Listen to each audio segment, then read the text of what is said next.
melakukan penelitian dengan anggaran sendiri dan lain sebagainya. Jadi dari sisi itu sudah pasti akan, menurut saya, akan berpengaruh terhadap kualitas. Artinya kalau instrumen itu dipenuhi di swasta, sebetulnya peluang untuk memiliki kualitas yang sama itu besar sebetulnya. Sangat besar.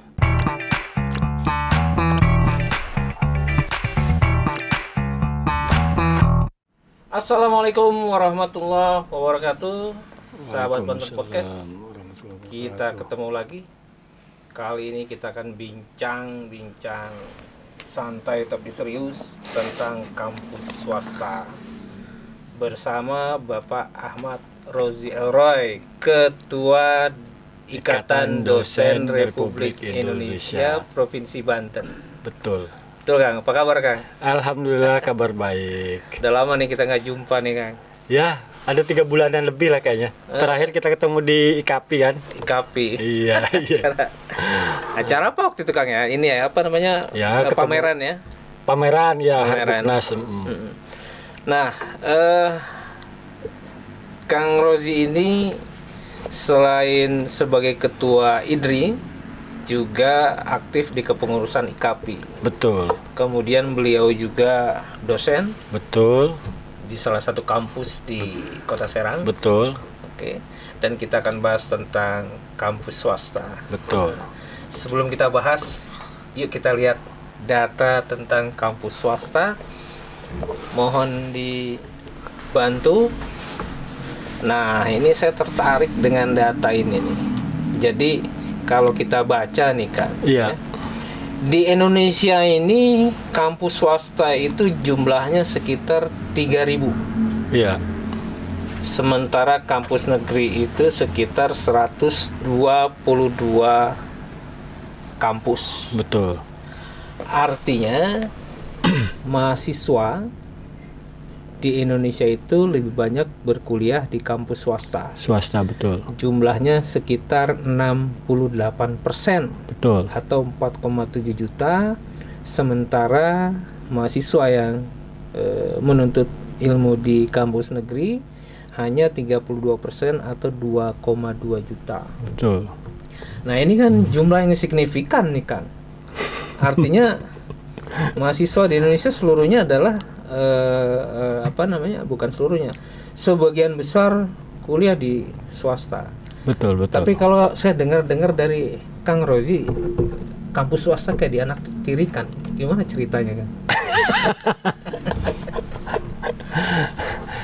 Ya, memang kalau ngelihat data ini ya, saya kira ini jadi jadi potret lah buat kita bahwa ternyata Indonesia ini hampir 68% jumlah mahasiswanya itu berasal dari perguruan tinggi swasta. Ya kan? Dan ini harusnya menjadi sebuah perhatian bagi pemerintah, baik di pusat ataupun di daerah. Tapi kelihatannya pusat sih ya, yang lebih punya kewenangan lebih itu kan di pusat. Karena domain untuk pendidikan tinggi itu kan adanya di pusat. Artinya menjadi pertimbangan untuk pemerintah pusat agar bisa lebih memperhatikan ya perkembangan ataupun kondisi yang ada di kampus-kampus swasta. Ya. Walaupun hari ini kita tahu informasi bahwa di kampus-kampus swasta juga banyak yang berguguran gitu kan, artinya hidup segan hidup mati tak mau gitu kan, itu banyak ya kan. Nah itu harusnya kan dibantu oleh pemerintah, difasilitasi oleh pemerintah untuk tetap bagaimana bisa survive, bisa berkembang sebagaimana kampus-kampus yang lain. Nah pada persoalan itu saya melihat memang komitmen pemerintah itu masih sangat lemah di situ. Pemerintah masih ego sektoral ya, dengan lebih cenderung memprioritaskan kampus-kampus yang tanda petik plat merah gitu. Contohnya sih Kang, apa satu aja kebijakan yang diskriminatif atau quote and quote dianaktirikan itu seperti apa? Ya, misalnya dari sisi ini, ya kalau kita lihat dari sisi pengembangan karir dosen, dari sisi pengembangan karir dosen, memang sih kalau slot untuk apa namanya pembukaan beasiswa misalnya contoh ya, beasiswa ke luar negeri atau beasiswa dalam negeri gitu kan, itu porsinya tidak ada pembedaan ya kan. Semua diberi kesempatan yang sama oleh pemerintah untuk mengakses kesempatan itu. Tapi dari sisi apa namanya keterpenuhannya atau pemenuhannya itu lebih banyak didominasi oleh perguruan tinggi negeri. Jadi masih ada semacam sekat-sekat ataupun pembatasan-pembatasan yang sangat rigid gitu kan. Kalau untuk di swasta, Artinya proposal riset silakan masuk. ya silakan masuk gitu kan. Tapi begitu keluar siapa yang berhak untuk mendapatkan dana? Nah itu, Oke. itu lebih banyak kan yang negeri-negeri itu yang lebih banyak dapat porsinya. Padahal kualitasnya menurut Kang Roji bagus. Ya kalau secara kualitas kan memang relatif, tapi kan setidaknya untuk bisa memberdayakan kampus-kampus swasta melalui dana-dana riset atau dana-dana penelitian, ya harus proporsional lah. Walaupun misalnya tanda petik tidak memenuhi kriteria 100% yang diharapkan oleh pemerintah pusat, ya setidaknya adalah tanda petik toleransi, misalnya proposal-proposal yang kurang sempurna itu diloloskan dan lain sebagainya Untuk gitu. diberi kesempatan. Untuk diberi kesempatan. Karena kan kalau memang harus nunggu sempurna seperti yang diinginkan oleh pemerintah pusat kan juga repot kan. Tahu sendiri kan kapasitas atau kualitas teman-teman juga kan nggak merata ininya apa namanya kompetensi dan keahlian dalam hal penyusunan proposal dan lain sebagainya. Itu rigid ya. Rigid. Oke. Nah, Kang, sisi mana lagi yang diskriminatif? Masih dirasakan, oh, kok begini ya swasta diperlakukan? Ya, kalau bicara sisi mana lagi sebetulnya kita bisa melihat dari proses-proses apa namanya pendaftaran atau bukan pendaftaran untuk pengajuan NIDEN saja misalnya ya. NIDEN itu nomor induk dosen nasional. Nomor induk dosen nasional. Kalau di negeri itu kan relatif cepat prosesnya ya. Tapi kalau di perguruan tinggi swasta itu relatif agak lama. Sejauh Akang tahu berapa hari yang dimaksud cepat atau berapa minggu, berapa bulan? Kalau di swasta itu relatif bisa 2 bulan sampai 3 bulan. Kalau di negeri? Wah saya kurang tahu kalau di negeri. Tapi asumsi saya bisa lebih cepat dari di swasta. Oke. Gitu. Nah itu nanti kemana arah NIDEN itu? Kenapa dibutuhkan sekali? NIDEN itu kan pintu awal eksistensi dosen itu diakui sebetulnya kan. Jadi kalau ada dosen mengaku ada orang mengaku sebagai dosen tanpa membuktikan dirinya punya NIDEN, ya tanda tanya kan. Dan itu juga pintu masuk terhadap berbagai program. Betul, pintu masuk terhadap seluruh program atau pintu masuk untuk mengakses seluruh program-program yang ada di kementerian misalnya atau di L2 Dikti dan sebagainya. Tapi Serdos kan juga ada di swasta kan? Ada, di swasta juga ada. Besarannya sama? Besarannya sama, iya. Oke. Ya itu tadi sangat selektif dan sangat ketat gitu kan untuk mendapatkan Serdos itu. Dan ini juga hampir kan diakui oleh semua teman-teman ya, bahwa sekarang ini sulit banget gitu loh untuk mendapatkan Serdos. Harus ini gitu kan. Semakin kesini bukannya semakin mudah tapi semakin sulit. Nah, setuju nggak Kang dengan itu? Ya harusnya tidak, harusnya gitu tidak. kan. Harusnya tidak demikian gitu kan. Oke. Artinya ya kalau preferensinya adalah untuk meningkatkan kualitas, ya boleh ya kan. Tapi kan juga kita harus proporsional. Bahwa banyak dosen-dosen swasta yang tanda petik sudah senior gitu kan ya. Itu yang masih banyak yang belum mendapatkan kesempatan untuk Serdos, ya kan? Karena faktor dia harus lulus syarat-syarat tertentu kan, TOEFL, TKDA. Serdos ini punya implikasi terhadap pembayaran ya? Iya, pasti. Itu kan jadi tanggung jawab negara kan. Jadi kalau sudah Serdos, ya Kang Isan kan sudah mungkin kan sudah Serdos kan. Jadi Kang, kalau dari sisi honor gaji sudah merasa di swasta itu representatif? Kalau secara umum hasil obrolan-obrolan di warung kopi dengan teman-teman dosen gitu kan, yang sesama-sama senasib swasta, ya secara umum saya katakan belum representatif. Tapi setidaknya sudah UMR, belum juga? Kalau UMR patokannya apa dulu nih, ya kan? Kalau di swasta itu kan ada variabel-variabel yang sudah ditentukan oleh oleh badan penyelenggaranya. Nah, kalau patokannya adalah pada variabel tetapnya, misalnya gaji dosen tetap misalnya. Kalau itu disebut sudah memenuhi UMR, saya kira banyak yang belum. Iya. Kalau itu patokannya. Tapi kalau diakumulasi dengan variabel-variabel yang lain, tunjangan ini itu, ya mungkin ada yang lebih dari UMR gitu. Artinya banyak hal yang sebetulnya masih diharapkan oleh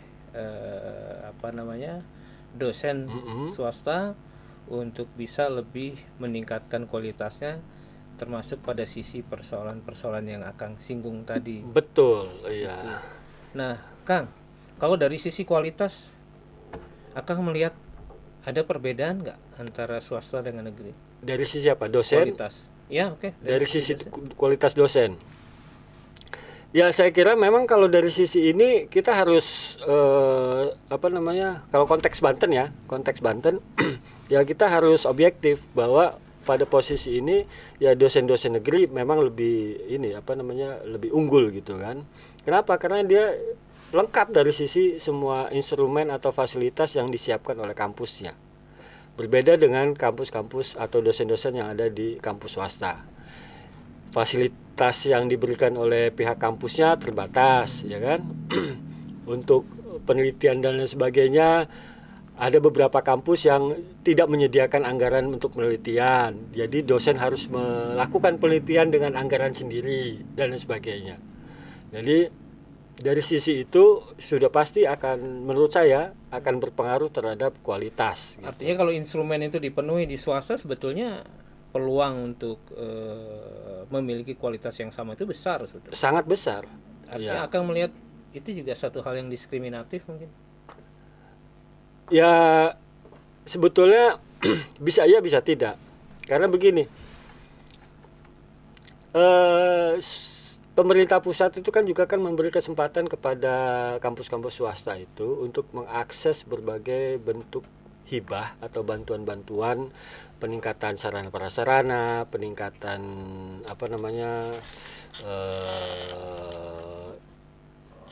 media pembelajaran dan sebagainya. Tinggal mau nggak sih kampus-kampus swastanya ini mengakses itu. Kalau misalnya mau dan lolos, ya saya kira akan ada kesempatan untuk mendapatkan itu. Nah, yang jadi soal ini kan kampus-kampus swastanya ini banyak yang terbatas aksesnya untuk mendapatkan bantuan-bantuan itu. Karena misalnya persyaratan yang tidak memenuhi. Rata-rata untuk mendapatkan akses itu syarat minimalnya akreditasi harus B misalnya, akreditasi perguruan tingginya. Nah, itu kan banyak di kampus di Banten ini kan banyak yang masih di bawah itu, ada yang C kan. Nah, syarat itu aja udah terhambat gitu kan untuk mendapatkan bantuan. Nah, Kang, salah satu indikator kualitas kampus adalah tulisan-tulisan dosen yang dimuat Betul. di jurnal nasional dan internasional. Betul. Apa yang terjadi dengan indikator ini di kampus swasta? Kalau saya melihatnya ya cukup ya kalau tidak dikatakan sedih ya sedih gitu kan. Kenapa Tapi sedih, Kang? ya karena di kampus-kampus swasta ini dari sisi kinerja publikasi dosennya untuk jurnal-jurnal internasional atau penelitian internasional itu masih sangat minim. Saya pernah membaca ini, Kang. Pernah membaca data perguruan tinggi yang ada di Banten, khususnya yang di Kota Serang lah ya. Kita bicara Kota Serang. Itu hanya beberapa perguruan tinggi saja yang memiliki kinerja penelitian yang itu bereputasi internasional.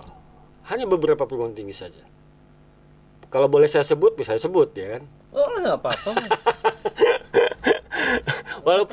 Walaupun jumlahnya tidak banyak ya, tapi setidaknya itu menjadi sebuah Oke, Kang, dirahasiakan informasi. aja.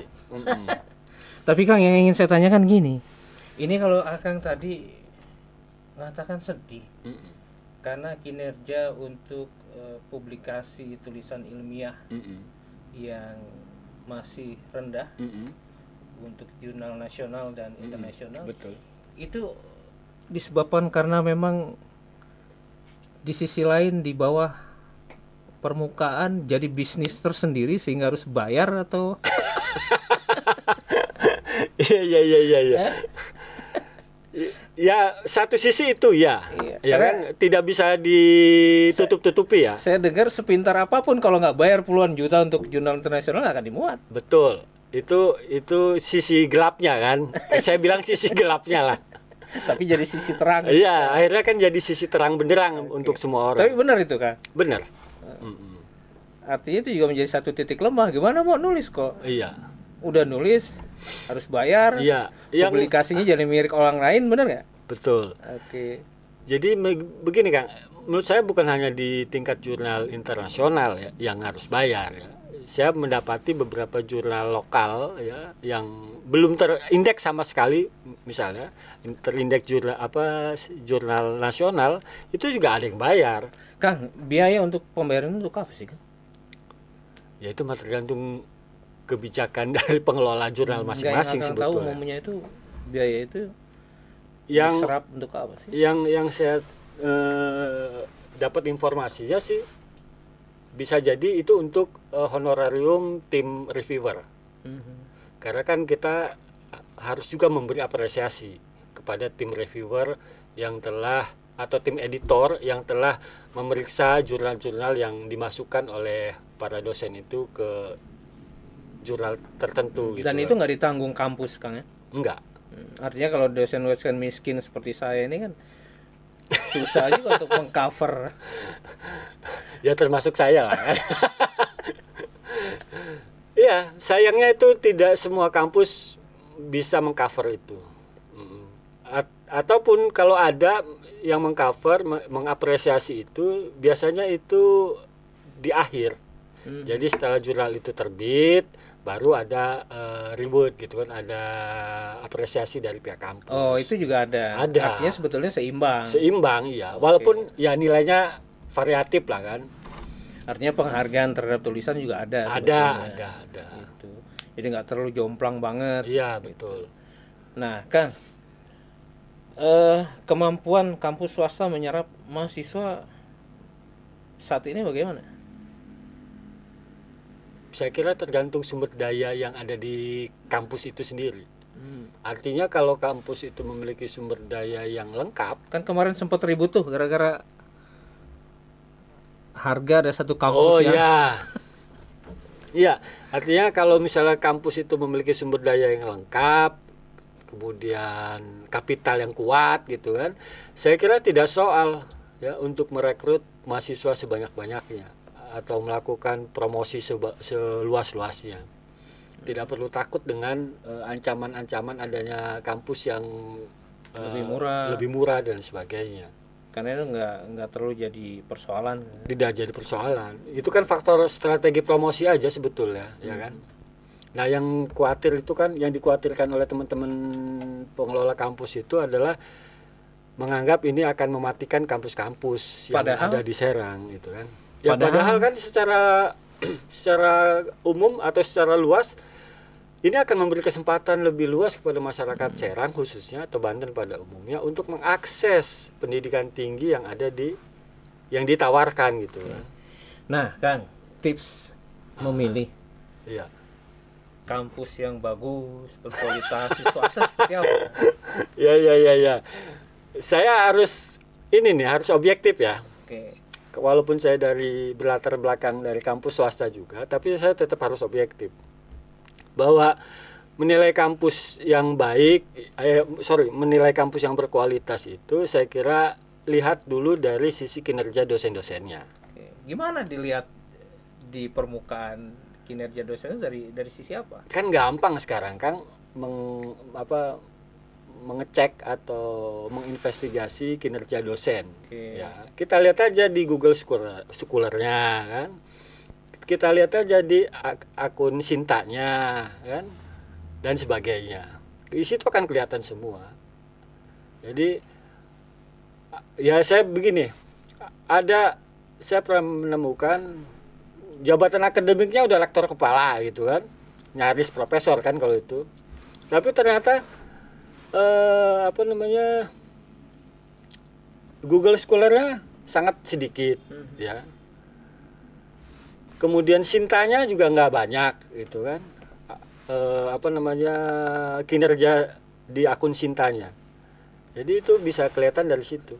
Oke, ini jadi salah satu tips nih buat sahabat Banten Podcast. Nah, kalau penghargaan tertinggi untuk seorang dosen di kampus swasta itu biasanya seperti apa, Kang? Penghargaan tertinggi itu bisa sifatnya yang sifatnya struktural ya, atau di luar itu. Nah, biasanya bagi dosen di swasta yang punya prestasi, yang punya kapasitas memadai, kemudian punya kompetensi dan sebagainya, biasanya selalu dibuka kesempatan atau diberi penghargaan untuk menduduki jabatan-jabatan tertentu yang ada di kampus itu. Diberi tugas tambahan lah, kurang lebih bahasanya kurang lebih gitu. Terus ini agak sensitif nih, Kang. Gak apa-apa ya, ini kan untuk informasi. Iya. Artinya apakah benar masih ada kampus-kampus yang terlibat dalam jual beli ijazah? Ya, saya kira soal itu bisa iya, bisa tidak. Ya. Nah, yang iya bagaimana, yang tidak bagaimana nih? Bagi kampus yang secara sistemnya sudah kuat, kemudian sudah on the track gitu kan, saya kira peluang-peluang terjadinya itu susah ya. Iya. Karena kan kita semua datanya sudah terintegrasi dari Forlab, PDDikti dan sebagainya gitu. Tapi kalau misalnya dari sisi sistemnya kampus itu masih lemah, ya mungkin saja terjadi praktek-praktek itu. Oke. Kang, terakhir nih. Iya. Sebagai Ketua IDRI, Ikatan Dosen Republik Indonesia, Provinsi Banten. Iya. Apa yang kira-kira Kang bisa sampaikan untuk Mas Menteri?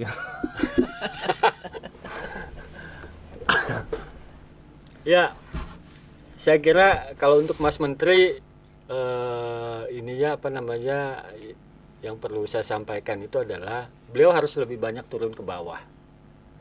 Turun ke bawah di sini artinya dia harus banyak melakukan kunjungan-kunjungan ke perguruan tinggi swasta untuk melihat secara langsung bagaimana kondisi real perguruan tinggi swasta yang ada di daerah. Jangan hanya di Jakarta gitu kan. Oke, jadi selama ini sebetulnya nggak pernah turun ya? Ya wallahu alam, ya kan. Kan kesannya yang sering kita lihat dia Jakarta minded gitu kan. Turunnya Jakarta lagi. Ya sekali-kali lah coba turun ke daerah, ya kan. Jangan hanya turunnya lewat Zoom aja gitu kan. Turun langsung ke bawah dan bukan hanya sekedar acara-acara seremonial menghadiri wisuda gitu kan, tapi betul-betul mencari informasi, menggali informasi dari bawah terkait dengan bagaimana pelaksanaan pendidikan tinggi di daerah atau di swasta gitu. Gitu Kang. Terima kasih sudah hadir. Jangan kapok. Insya Allah kita akan bincang-bincang lagi ke depan. Assalamualaikum warahmatullahi wabarakatuh. Waalaikumsalam warahmatullahi wabarakatuh. Kasih. Sama-sama.